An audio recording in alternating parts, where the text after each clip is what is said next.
नमस्कार दोस्तों, डेट है आज की 20 जनवरी 2022 और स्वागत है आपका एटोवेल डिस्कशन में। आज देखो 3 इश्यूज हम डिस्कस करेंगे, तीनों द हिंदू के। सबसे पहला आर्टिकल हम डिस्कस करेंगे अर्बन गवर्नेंस से संबंधित। काफ़ी अच्छे से इस आर्टिकल को डिस्कस करेंगे अलग अलग एस्पेक्ट्स में डिवाइड करके, जैसा आपने सजेस्ट किया था पॉइंट वाइज फॉर्म में। उसके बाद ये आर्टिकल हम डिस्कस करेंगे ऑनलाइन वर्ल्ड में एनोनिमिटी से संबंधित। लोग अज्ञात होके प्रोफाइल बना लेते हैं ना, और फिर कमेंट करते रहते हैं, यानी ट्रोलर भी काफ़ी बार उन्हें बोला जाता है। तो उससे संबंधित ये आर्टिकल है कि लोग एनोनिमस क्यों रहना चाहते हैं। ये आर्टिकल है टेक्नोलॉजी एंगल से संबंधित। यूएसए में 5G टेलीकॉम सर्विसेज का रोल आउट होना थोड़ा सा खतरे में पड़ गया है, क्यों जानेंगे। ये डेटा है अर्बनाइजेशन से संबंधित। हमें जो आर्टिकल डिस्कस करना है ना, उसी से संबंधित डेटा है जो आप इस्तेमाल कर सकते हो। हमारे देश में देखो 5000 के आसपास स्टैट्यूटरी टाउन है, उतने ही सेंसस टाउन्स हैं। 35% लोग हमारे देश में अर्बन एरियाज़ में रहते हैं, और अर्बन एरियाज़ जो हैं वो हमारे देश की जीडीपी में 2/3 कंट्रीब्यूट करते हैं। 90% जो रेवेन्यू गवर्नमेंट को मिलता है वो अर्बन एरिया से मिलता है। जैसे देखो हरियाणा का एग्जाम्पल है। हरियाणा में वैसे तो काफ़ी सारे ज़िले हैं, 22 ज़िले हैं, लेकिन अकेला गुड़गांवा इतना रेवेन्यू जनरेट करके देता है। मतलब प्रॉपर अभी मेरे पास फैक्ट तो नहीं है, एग्जांपल आपको दे रहा हूँ कि गुड़गांवा सबसे ज़्यादा रेवेन्यू जनरेट करके देता है। गुड़गांवा, फरीदाबाद जो ये अर्बन एरियाज़ हैं। बाकी जो डिस्ट्रिक्ट्स हैं वो तो नाम मात्र का रेवेन्यू हरियाणा गवर्नमेंट को जनरेट करके देते हैं। इसके बाद तो ये डेटा आप इस्तेमाल कर सकते हो जब आपको अर्बन एरियाज़ के बारे में कुछ लिखना हो, ऐसे या कुछ भी।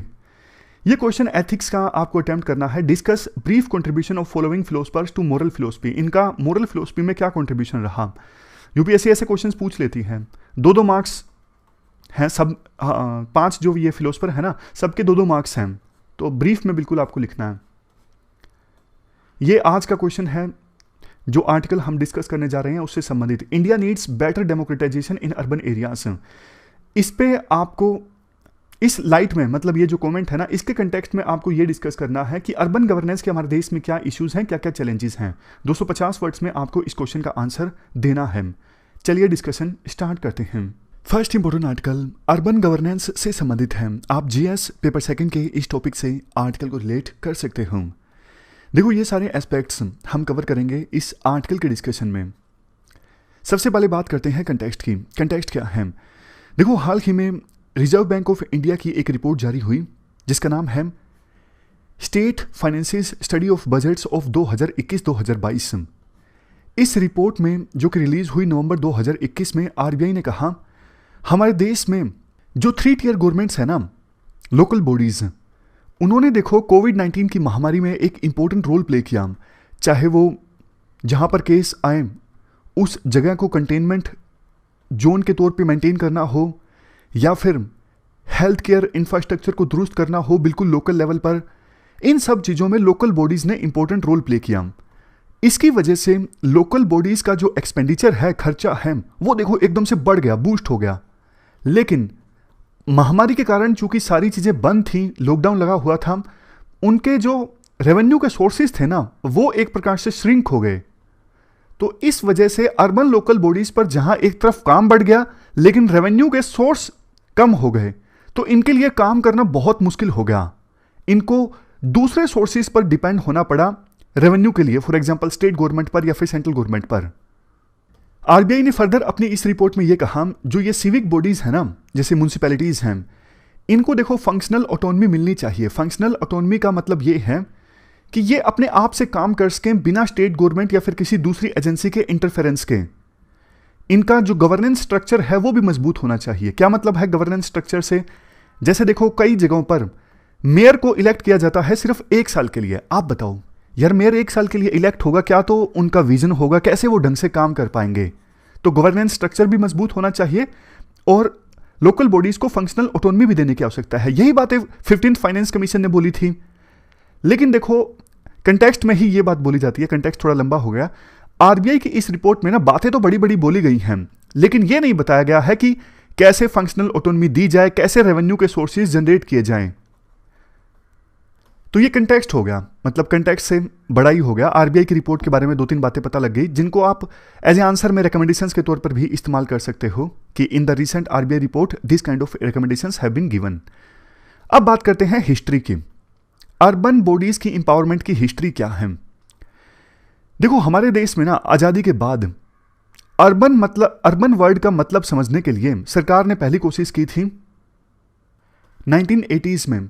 1980s में ना एक कमीशन का गठन किया गया था, नेशनल कमीशन ऑन अर्बनाइजेशन। इसके चेयरमैन थे चार्ल्स कोरिया। वैसे नाम से आपको ऐसा नहीं लगा कि ये कोई ब्रिटिश ईरा की कमेटी हो? मुझे भी ऐसा ही लगा। तो विकिपीडिया पे देखा, ये इंडियन आर्किटेक्ट हैं और इन्होंने बहुत सारी इंडिया में अच्छी अच्छी बिल्डिंग्स को डिज़ाइन किया है। तो ये कमेटी आई थी 1980s में, नेशनल कमीशन ऑन अर्बनाइजेशन। उसके बाद तो आपको पता है 1992-93 में 73rd और 74th अमेंडमेंट आ गया। 73rd अमेंडमेंट जो है वो रूरल लोकल बॉडीज़ के लिए है और 74th अमेंडमेंट जो है वो अर्बन लोकल बॉडीज़ पर है। अर्बन लोकल बॉडीज़ को पावर देने के लिए संविधान में देखो अमेंडमेंट किया गया था और संविधान के 12वें शेड्यूल में बताए गए हैं कि कौन कौन से 18 फंक्शंस मिले अर्बन लोकल बॉडीज़ को 74th अमेंडमेंट के बाद। ये जो 18 फंक्शंस है ना, ये आ गए अर्बन लोकल बॉडीज़ के पास 74th अमेंडमेंट के पास। ये 18 फंक्शंस कहाँ पे दिए हुए हैं? ये दिए हुए हैं संविधान के 12वें शेड्यूल में। कई बार यूपीएससी प्री में क्वेश्चन पूछ लेती है कि क्या ये 12वें शेड्यूल में आती हैं, तो बस एक बार आपका नज़र मारा होना चाहिए। याद ना भी हो तो थोड़ी कॉमन सेंस लगा के आप क्वेश्चन का आंसर दे इसको प्री में। देखो प्री में आजकल जिस प्रकार के क्वेश्चंस आ रहे हैं ना, मैं आपको बताऊं सिर्फ सिलेबस पढ़ के जाने से ना काम नहीं चलेगा। क्वेश्चंस की प्रैक्टिस कीजिए। आज मैं आपको ये बात बोल रहा हूं, 4-5 महीने जितना भी टाइम पड़ा है ना प्री के लिए, आप एमसीक्यूज की प्रैक्टिस पे बहुत ध्यान दीजिएगा। ना भी आपको क्वेश्चन आता हो ना, तो कैसे ना कैसे करके कॉमन सेंस लगा के, मतलब ये सोच के कि अगर मैं एडमिनिस्ट्रेटर हूं तो क्या मैं ऐसी पॉलिसी बनाऊंगा, क्या ऐसा पॉसिबल है, सरकार क्या ऐसा डिसीजन ले सकती है, मतलब उस सेंस में आप सोचिए, अपना माइंड यूज कीजिए कि सरकार क्या कर सकती है, क्या वास्तव में ऐसा हो सकता है। उस प्रकार से आप क्वेश्चंस का आंसर देने की कोशिश कीजिए। धीरे धीरे करके ना आपकी प्रैक्टिस होती जाएगी और बहुत सारे एमसीक्यूज आप प्री में सोल्व कर दोगे, आपको नहीं भी आते हुए। क्योंकि यूपीएससी ना अब अजीब सा पेपर सेट करने लगी है, आपको पता है। तो आपकी घनघोर प्रैक्टिस होनी चाहिए एमसीक्यूज की। क्वेश्चंस ना भी आते हों तो कॉमन सेंस का इस्तेमाल करके, एलिमिनेशन टेक्निक्स का इस्तेमाल करके। एलिमिनेशन टेक्निक तो आजकल यूपीएससी चलती नहीं, ज़्यादा चालाक हो गई है, लेकिन कॉमन सेंस की जो अप्रोच है ना, वो यूपीएससी नहीं छीन सकती आपसे। यही यूपीएससी चाहती है कि हमें सोचने वाले बंदे चाहिए जो सोच सकें। तो आप डेली बेसिस पे एमसीक्यूज की प्रैक्टिस कीजिए, कहीं से भी आपको मिले, चाहे ओनली आईएएस के एमसीक्यूज हों, इनसाइट्स के हों, विजन के हों, वाजीराम के हों, किसी के भी हों, बस आप प्रैक्टिस कीजिए। ना भी उस टॉपिक के बारे में कुछ पढ़ा हो तो भी प्रैक्टिस कीजिए, बस कीजिए। तो कहां पर थे हम? ये जो 18 फंक्शंस थे ना, ये मिल गए अर्बन लोकल बॉडीज को 74th अमेंडमेंट के बाद। लेकिन राइटर कहते हैं, देखो 90s के बाद ना न्यू लिबरल रिफॉर्म्स आ गए हमारे देश में। न्यू लिबरल रिफॉर्म्स मतलब एलपीजी रिफॉर्म्स। एलपीजी रिफॉर्म्स क्या कहते हैं, एसेंस क्या होता है एलपीजी रिफॉर्म्स का, कि स्टेट की जो इंटरफेरेंस है ना मार्केट के अंदर, वो कम से कम होगी, यानी मार्केट पे ज्यादा फोकस होगा। मतलब राइटर ये बोलना चाहते हैं कि एलपीजी रिफॉर्म्स के बाद वैसे भी स्टेट का जो कामकाज है ना थोड़ा सा कम हो गया कुछ समय के लिए। और जो ये अर्बन लोकल बॉडीज है ना, इनको देखो, इनके लिए फाइनेंस के ज्यादा प्रोविजन नहीं किए गए थे, इनके ऊपर ही छोड़ दिया गया था कि आप इन्वेस्टमेंट को अट्रैक्ट कीजिए।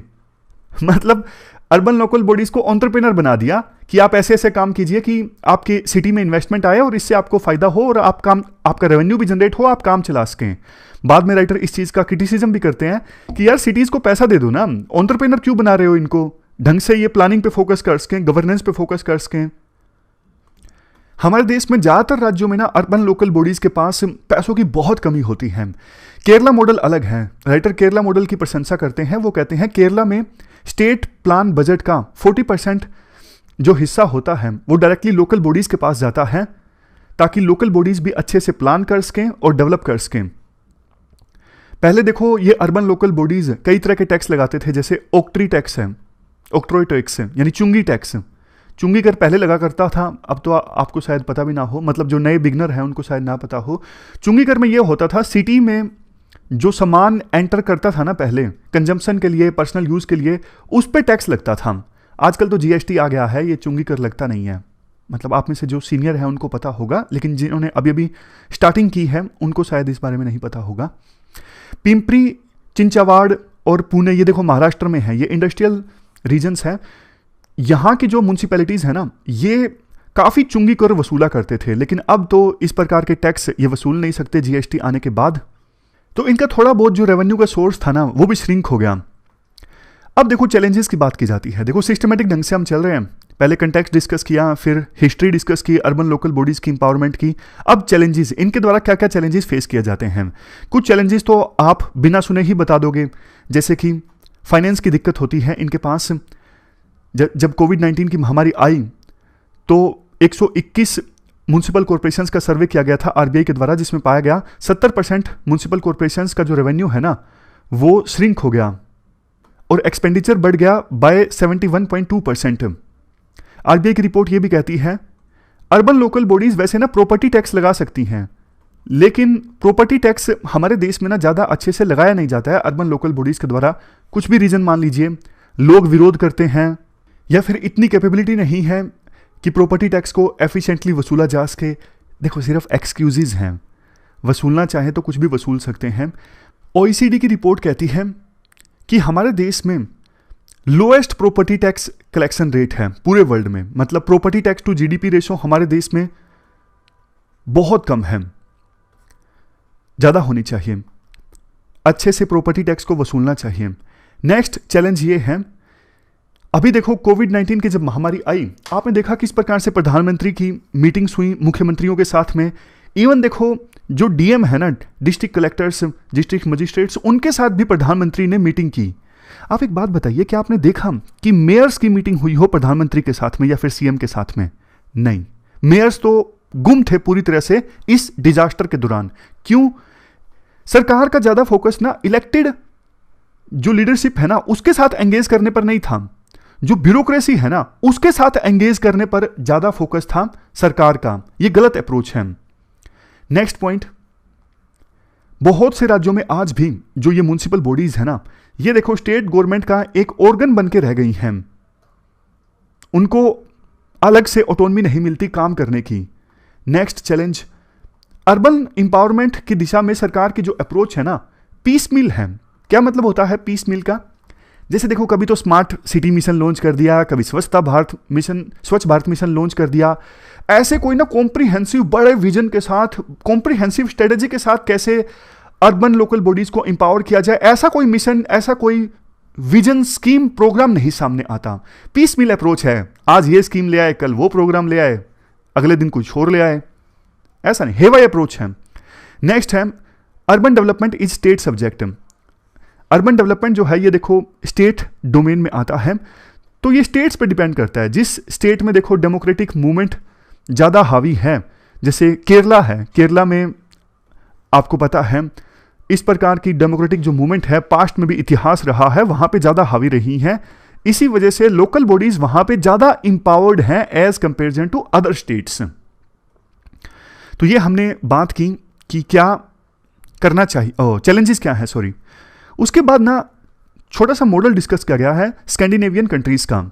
आप बताइए कौन से हैं स्कैंडिनेवियन कंट्रीज? ये है देखो नॉर्वे, स्वीडन, फिनलैंड, डेनमार्क। कल को पता लगे आप फॉरेन सर्विस में गए और आपकी नियुक्ति यहीं पर आ गई। और वैसे देखो ये भी हो सकता है कल को मैं भी यहीं से इनमें से किसी देश से एडिटोरियल डिस्कशन रिकॉर्ड करूं। हो सकता है सच में, क्योंकि देखो मुझे जो ट्रैवल करने का काफ़ी शौक है, अच्छा लगता है, और उससे भी ज़्यादा अच्छा लगता है कि एडिटोरियल डिस्कस करना, वो मैं नहीं छोड़ सकता। तो फिर पॉसिबिलिटी है ना। खैर ये देखो स्कैंडिनेवियन कंट्रीज है ना, यहाँ पर ना जितना इनकम टैक्स कलेक्ट किया जाता है ना उसका कुछ हिस्सा जाता है सिटी गवर्नमेंट्स को, ताकि सिटी गवर्नमेंट्स अच्छे से काम कर सकें, प्लान कर सकें, वेस्ट मैनेजमेंट कर सकें, मतलब हर छोटा छोटा काम अच्छे से कर सकें। उसके लिए सिटी गवर्नमेंट्स को इनकम टैक्स का कुछ हिस्सा जाता है। यूपीए की जब सरकार थी ना तब ये रिकमेंडेशंस आई थी कि हमारे देश में जितना इनकम टैक्स कलेक्ट होता है ना सिटीज से, उसका 10% उसी सिटी को मिलना चाहिए। लेकिन कभी इसे इंप्लीमेंट नहीं किया गया। ये मॉडल अच्छा है स्कैंडिनेवियन कंट्रीज का। अब लास्ट में क्या करना चाहिए जल्दी से डिस्कस कर लेते हैं। 5 पॉइंट्स हैं। सबसे पहले आप ना फंक्शनल ऑटोनॉमी दो सिटी गवर्नमेंट्स को, उनको फंक्शंस दो काम करने के, बिना इंटरफेरेंस के वो अच्छे से काम कर सकें, उन्हें इंपावर करो। 3 F उनको मिलने चाहिए। फंक्शंस, उन्हें ज़्यादा पावर दो काम करने की, फाइनेंस मिलना चाहिए, पैसा मिलना चाहिए। उसके बाद तीसरे नंबर पे फंक्शनरीज, यानी जो पर्सनल हैं उनको पास स्किल भी देनी चाहिए, ताकि जो अर्बन लोकल बॉडीज में काम करते हैं ना, उनको एम्पावर किया जा सके, उनको ज़्यादा लंबा कार्यकाल होना चाहिए, उनके पास कैपेबिलिटी होनी चाहिए, ये मतलब है फंक्शनरीज में। तो सिटीज़ को ना इंपॉर्टेंट सेंटर ऑफ गवर्नेंस माना जाए, जैसे कि केरला में माना जाता है। ट्रांसपेरेंसी होनी चाहिए, लोकल जो लोग हैं वो भी पार्टिसिपेट कर सकें। इनको एंटरप्रेन्योरशिप का स्पेस ना माना जाए कि हाँ भाई इन्वेस्टमेंट ले आओ अपने आप से, अच्छे अच्छे काम करो, दूसरी सिटीज़ के साथ कंपेयर करो, ऐसा नहीं। नेक्स्ट, क्लाइमेट चेंज का देखो बहुत इंपैक्ट पड़ रहा है, तो इन अर्बन लोकल बॉडीज़ को आप इंपावर करो, ये अच्छे से डेटा कलेक्ट कर सकें कि क्लाइमेट चेंज का सिटी पर क्या असर पड़ेगा, उसी हिसाब से फिर डिजास्टर के रिस्क को कम करने के लिए प्लान बना सकें। चौथा पॉइंट, पीसमिल अप्रोच नहीं चलेगी, कभी क्या मिशन लॉन्च कर दिया, कभी क्या कर दिया। आप सिटीज़ को बोलो कि एक प्लान ड्रा अप करो फ्यूचर के लिए कि कैसी डेवलपमेंट आप चाहते हो, आपका सिटीज़ के लिए विजन क्या होना चाहिए, तो उस प्लान के हिसाब से एक्शन होना चाहिए। नेक्स्ट, सिटीज़ में लीडरशिप की अब आवश्यकता है। मेयर का जो चुनाव है वो 5 साल के लिए होना चाहिए, 1 साल के लिए नहीं। 1 साल में जब तक कोई नया मेयर बनता है उसको चीज़ें समझ में आने लगती हैं, फिर उसे अपनी पोस्ट छोड़ के जाना पड़ता है। सिटीज़ में भी परमानेंट कैडर होना चाहिए, जैसे कैडर होता है आईएएस आईपीएस का, हरियाणा कैडर का आईएएस, उसी प्रकार से ना सिटीज़ का भी कैडर होना चाहिए। तो ये हमने पूरा आर्टिकल डिस्कस किया अर्बन बॉडीज से संबंधित। चलते हैं आगे। इसके बाद नेक्स्ट आर्टिकल ऑनलाइन एनोनिमिटी से संबंधित है। आप जीएस पेपर 3 के इस टॉपिक से आर्टिकल को रिलेट कर सकते हो। देखो, आपको ना बचपन में एक सीन याद होगा हम सब ने ये सीन फेस किया होता है। सीन ये होता है कि जब टीचर पढ़ा रहा होता है ना, तब तो कई बार स्ट्रिक्ट टीचर होता है, सारी क्लास चुप बैठी होती है, लेकिन जैसे ही टीचर 2 मिनट के लिए बाहर निकलता है, पूरी क्लास में शोर शराबा, डस्टर चल रहे हैं, चौक एक जगह से दूसरी जगह मारे जा रहे हैं। समझ रहे हो ना क्या सिचुएशन होती है जब टीचर 1-2 मिनट के लिए बाहर चला जाता है। उसी प्रकार से ऑनलाइन वर्ल्ड में कुछ लोग अपना रियल नेम नहीं बताते, फर्जी प्रोफाइल बना लेते हैं किसी और के नाम से, या फिर कुछ अजीब से नाम रख लेते हैं, जैसे गब्बर, धुरंधर, ट्रेंडुंडलकर, ऐसे ऐसे कुछ भी नाम रख लिया। फिर उस प्रोफाइल की सहायता से कमेंट करते हैं अलग अलग जगह पर जाकर। इससे क्या होता है, इससे उनको लगता है कि उन्हें कोई देख नहीं रहा है, तो वो थोड़ा ज़्यादा बोल्ड होके, ज़्यादा बेखौफ होके, या फिर यूं कह सकते हो ज़्यादा बेशरम होके अपनी राय जो है वो व्यक्त कर सकते हैं। जैसे क्लास में उन्हें कोई देख नहीं रहा होता तो बच्चे कैसे बिहेव करते हैं, उसी प्रकार से ऑनलाइन वर्ल्ड में जब कोई फेक प्रोफाइल बना लेता है ना अजीब से नाम से, उसकी रियल आइडेंटिटी जो है वो जाहिर नहीं होती उस प्रोफाइल से, तो फिर वो वैसा ही बिहेव करता है जैसे बिना टीचर के क्लास में बच्चे बिहेव करते हैं। तो ये है एनोनिमिटी। एनोनिमिटी मतलब अज्ञानता, अज्ञातता। कोई सूडो नेम रख लेता है, फोटो भी कोई सूडो लगा देता है, या फिर कई बार कोई सिर्फ फर्स्ट नेम लगा लेता है, बाकी नहीं। जैसे मान लीजिए मेरी कोई प्रोफाइल है, मैंने सिर्फ सुमित लिख दिया, आगे कुछ नहीं। सुमित तो आपको पता है लाखों करोड़ों होंगे, समझ रहे हो। तो उसी प्रकार से सिर्फ किसी ने अपना पहला नाम रख दिया, सरनेम नहीं बताया, तो उसको पहचानना मुश्किल है सिर्फ फर्स्ट नेम की सहायता से। ये कौन है, कहां पे काम करता है, क्या है ये। अज्ञातता का बिल्कुल उल्टा क्या होगा कि ऑनलाइन वर्ल्ड में कोई पर्सन अपना प्रॉपर रियल नेम बताता है प्रोफाइल पर, यह भी बताता है कि उसने कहां से पढ़ाई प्राप्त की है, इस कॉलेज से उसने पहले यहां पे काम किया था, अभी इस जगह पे ये डेजिग्नेशन है। तो जब ये सारी इंफॉर्मेशन होती है ना, तो फिर उसको पहचानना आसान हो जाता है। फिर वो पर्सन गलत हरकतें नहीं करता, उसको पता है कि मैंने कुछ गलत लिखा या फिर गलत किया तो इसका खामियाजा मुझे भुगतना पड़ेगा। और लोग करते भी हैं ऐसा। मान लीजिए कि सारी इन्फॉर्मेशन अवेलेबल है किसी पर्सन की सोशल मीडिया पर, उसको पहचानना आसान है उस इन्फॉर्मेशन की सहायता से, और उसने कुछ गलत लिखा है तो फिर लोग ना उसके एम्प्लॉयर को टैग कर देते हैं, फैमिली पर्सन्स को टैग कर देते हैं कि देखो आपकी फैमिली वाला पर्सन क्या कर रहा है, देखो आपका एम्प्लॉय क्या कर रहा है। फिर जो एम्प्लॉयर है वो उसे हटा देता है या फिर नोटिस दे देता है कि भैया तुम क्या कर रहे हो। बात करें पुलिस की, देखो पुलिस को तो दोनों केसेस में पुलिस चाहे तो पहचान ही लेती है, आईपी एड्रेस से आइडेंटिफाई किया जा सकता है, आपको भी पता है। लेकिन पुलिस के पास टाइम नहीं होता ना, छोटी छोटी चीज़ों के लिए वो जाती नहीं है। जैसे हमारा चैनल हैक हुआ था, आपको याद होगा। अब काइंड ऑफ देखो हमारे लिए तो बड़ी बात थी, लेकिन जब वापस आ गया था ना उसके 4-5 दिनों बाद, जो इंस्पेक्टर थे उनका फ़ोन आया कि देखो ये मिलने वाला तो है नहीं। मैंने उनको बताया आप आईपी एड्रेस से आइडेंटिफाई कर सकते हैं, कम से कम कोशिश तो कर सकते हैं। तो उन्होंने कहा ये देखो हमारे बस की बात नहीं है, और आपका केस कोई खास इंपॉर्टेंट भी नहीं है, इतना कोई वैसे वाला इंपॉर्टेंट केस नहीं है हमारे लिए। तो इनडायरेक्टली वो मुझे बोलना चाहते थे कि भैया तुम एफआईआर वापस ले लो, मैंने उनको बताया ठीक है, चैनल वापस आ गया, तो फिर एफआईआर वापस हो गई थी। वो काफ़ी रिक्वेस्ट कर रहे थे। तो समझ रहे हो ना, पॉइंट ये है कि पुलिस वाले ना इन केसेस में ज़्यादा सीरियस एक्शन लेते नहीं है अनटिल अनलेस केस बहुत ज़्यादा सुर्खियों में आ जाए, किसी की बहुत ज़्यादा हमारे देश का जो गलत चलन है सिफारिश हो, तब जाके पुलिस थोड़ी बहुत एक्शन लेती है। इतने मोबाइल चोरी होते हैं, क्या पुलिस ने आपने देखा कभी पुलिस एक्शन ले? नहीं, पुलिस तभी एक्शन लेती है जब किसी पावरफुल पर्सन का फ़ोन आ जाए। अदरवाइज देखो, अपराधियों को दिल्ली जैसे जगह पर पकड़ना मुश्किल थोड़ी ना होता है। दिल्ली में देखो हर 3-4 घर में से एक घर के बाहर कैमरा लगा होता है। कोई खुलेआम मोबाइल छीन के भाग जाए और पुलिस उसे ना पकड़ सके, ऐसा पॉसिबल ही नहीं है। लेकिन बस बात वही है ना, ओवरबर्डन है पुलिस, उनके पास इस प्रकार के क्राइम्स को रोकने के लिए या तो विल पावर नहीं है यूं कह सकते हो, या फिर टाइम नहीं है, जो भी आप मान लीजिए। हर जगह पे अलग अलग सिचुएशन हो सकती है। तो पॉइंट ये है कि एनोनिमिटी की वजह से लोग जो है ना वो बेखौफ होकर लिखते हैं। ये रीजंस हैं कि लोग क्यों एनोनिमस रहते हैं सोशल मीडिया पर। एक तो एनोनिमस होके वो सरकार के खिलाफ भी बोल सकते हैं, अदरवाइज सरकार के खिलाफ बोलना काफ़ी बार मुश्किल हो जाता है। सरकार भी बदला लेने की कोशिश करती है। नेक्स्ट, वही बात, बिना जज हुए वो लिख सकते हैं। जैसे अगर कोई अपने रियल नेम के साथ लिखेगा ना, तो लोग उसे जज भी करते हैं। ये इस धर्म का है इसलिए बोल रहा है, इस जाति का है इसलिए बोल रहा है, लोग जज करने लगते हैं। तो अगर कोई बिना प्रोफाइल के लिखेगा तो लोग जज नहीं कर सकेंगे, इवन जेंडर भी जज नहीं कर सकेंगे, लड़की है तो लिख रहा है या फिर लड़का है तो लिख रहा है। नेक्स्ट पॉइंट ये है, फिर लोगों का ना टैग करना मुश्किल हो जाता है।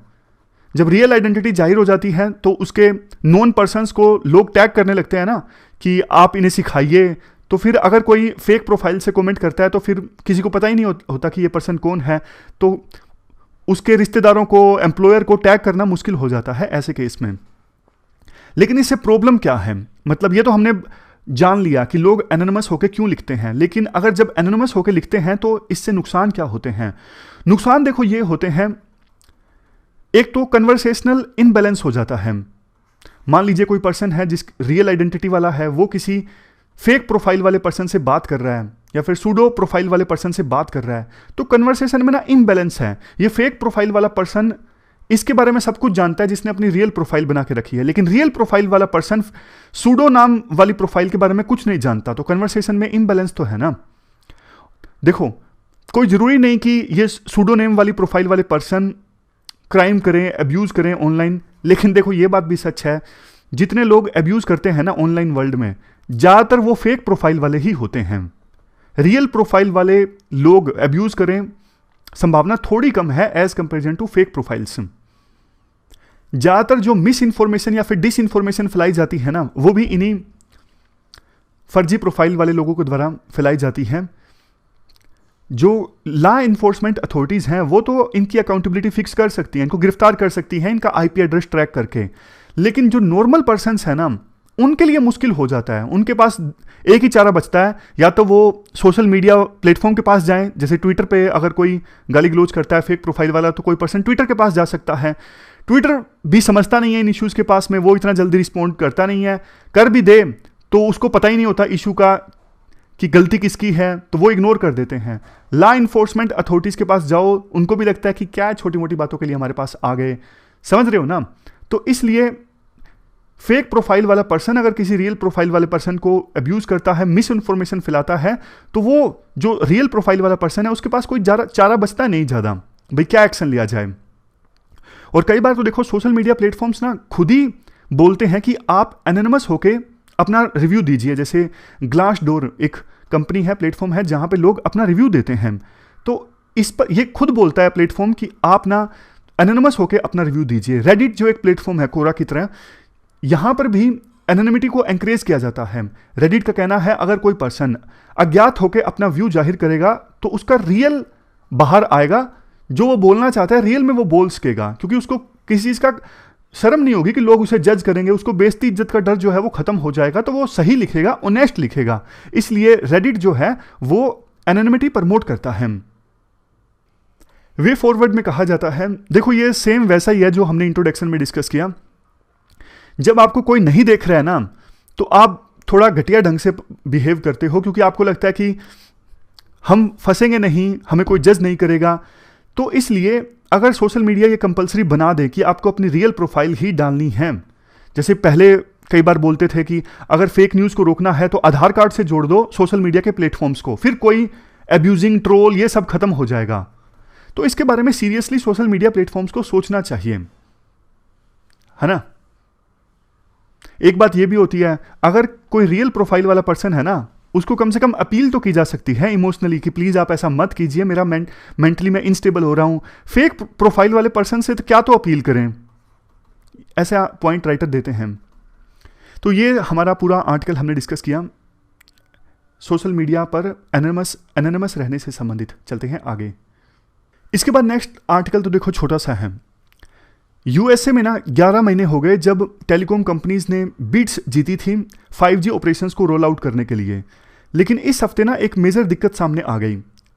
देखो, ये जो यूएसए में 5G टेलीकॉम सर्विस प्रोवाइड करने वाली कंपनीज है ना, इनको सर्विस देनी है सी बैंड रेडियो स्पेक्ट्रम का इस्तेमाल करके, लेकिन एविएशन सेक्टर में भी जो फ्लाइट्स उड़ती है ना, वो एक डिवाइस का इस्तेमाल करती हैं जिसका नाम है अल्टीमीटर। ये देखिए, जो ये अल्टीमीटर्स होते हैं, इनकी सहायता से हाइट पता लग जाता है कि फ्लाइट जो है वो कितनी हाइट पर उड़ रही है। तो ये जो अल्टीमीटर्स का इस्तेमाल होता है ना, ये भी सी बैंड रेडियो स्पेक्ट्रम का इस्तेमाल करते हैं। दोनों करेंगे तो आपस में तो डिस्ट्रप्शन आएगा ना। तो एविएशन सेक्टर वालों का कहना है कि 5G सर्विसेज की वजह से मेजर डिस्ट्रप्शन हम फेस कर सकते हैं, दिक्कतें आ सकती हैं। तो यूएस के अथॉरिटीज़ ने बोला है कि वो कंपनीज जो ये अल्टीमीटर्स बनाते हैं जिनका इस्तेमाल होता है फ्लाइट्स में, हम उनसे बात कर रहे हैं, क्या कोई अलग मॉडल आप यूज़ कर सकते हो इनकी मैन्युफैक्चरिंग में, और फ्लाइट्स में अलग मॉडल्स मतलब फिर से मैन्युफैक्चर करके नए जो अल्टीमीटर्स हैं वो फिट कर दिए जाएं, ताकि दोनों सर्विसेज का आपस में टकराव ना हो, टेलीकॉम सर्विसेज और एविएशन सर्विसेज का। तो पॉइंट ये निकलता है, यूएसए देखो जो वर्ल्ड की लार्जेस्ट इकोनॉमी है, वो इस मामले में अब चैलेंजेस फेस कर रही है, जबकि साउथ कोरिया, चाइना, जापान, कई सारे यूरोपियन नेशंस में 5G सर्विसेज को आसानी से रोल आउट कर लिया गया है, यानी आसानी से वहाँ पे 5G सर्विसेज आ गई हैं। तो अब देखने वाली बात होगी कि यूएसए में क्या वर्किंग सॉल्यूशन फाइंड आउट किया जाता है इस प्रॉब्लम का। एक दो सॉल्यूशन तो देखो ये हो सकते हैं। एविएशन रेगुलेटर ने एक प्लान प्रपोज किया है कि यूएसए में ना बफर जोन एयरपोर्ट बना लिए जाएं, जहाँ पे फ्लाइट के जो लास्ट 20 सेकेंड्स हैं ना, वो डिसरप्ट ना हो किसी प्रकार के 5G सिग्नल से। समझ रहे हो, जैसे फ्लाइट उतरने वाली है, लास्ट 20 सेकेंड्स बिल्कुल भी डिसरप्ट ना हो किसी भी प्रकार के कोई 5G सिग्नल से।